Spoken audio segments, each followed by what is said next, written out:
Hey guys, welcome back to another video. I'm going to teach you today how to create an IGTV post. I've created a little bit of content in a 1080 by 1080 format, and I'm going to apply that to this IGTV post. Because what we're trying to do is drive traffic to your long form video, and then how you do that is actually capturing people's attention when they're scrolling on Instagram. But we've got to make sure it fits perfectly for the IGTV format so it doesn't look out of whack or anything like that. So let's dive into it.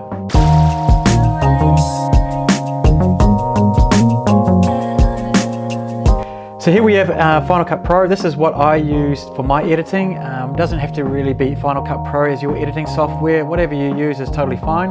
But this is just more about the concept of creating micro content to help post on your social channels and also draw people to your long form content. If I show you here what we've got going on, so if I start from the bottom, I've got my logo here, which is just this one here. So if I turn that off and on, thing I like about having that there is that it just shows people that they're watching my content. So it's just nice having my own branding. You might want to have your own branding, or you might want to have some text at the bottom of it, like a call to action, could be kind of thing. Could even be your website, whatever it be. It's just nice to sort of have that there so people know they're watching your content. From there, we've got the subtitles. The reason why I like having subtitles within this here is because people often watch YouTube video, people often watch Instagram videos with their sound off. They might be in a place that they can't hear, they can't actually have the sound on, or they don't have headphones or anything like that. So it's known that people tend to stop and watch your content more if they've got subtitles.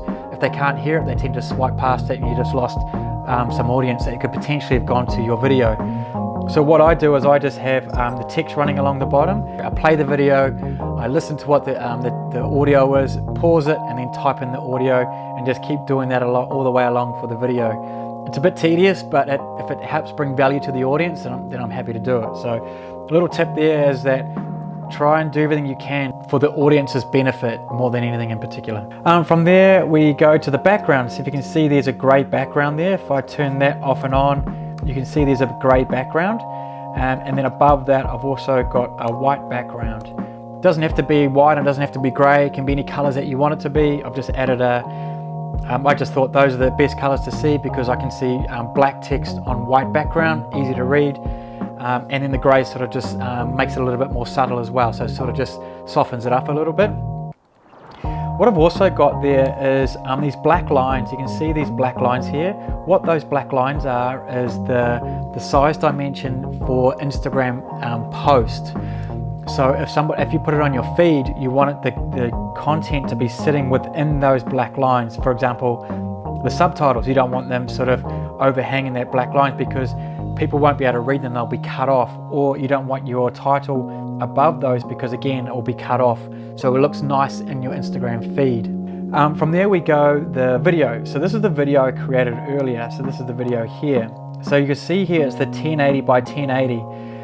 What I like doing, I actually like it coming in from the sides a little bit. If you have it all the way out, it kind of just sits like that, but I kind of like it sitting in just a tad. So you can actually see there's some background behind it, because what I'm trying to do is make it seamless from when they're watching it on the feed to then they watch it on the Instagram TV. It's just a nice seamless transition. You already know there's a background there, and it just looks quite nice as well, so it's kind of appealing on the eye. So I just bring that in a tad. You don't have to. You can bring it all the way, keep it out to the edges if you want, but I kind of like the preference of bringing it in just a tad, so it shows the background there. Then the other one we've got is another title here. So if I turn that on and off, it's just the title of the video I called out on YouTube. So that's the title, I'll call it there. Also, the next one above that is the episode. So what episode vlog we're at. So this is just episode 6. So again, if people are seeing it on YouTube, they know exactly which video they're going for. And then above that, we've got the title. So if I turn that on and off, so when they hit the IGTV, it shows this title as well. So again, it's just another call out saying new vlog, link in bio. Just to call out that link in bio, remember back in the video of when we created the 1080 by 1080, and at the very end of that, I put in a text saying, click my bio to see the full video. If we scroll over across here, that's where that comes into play.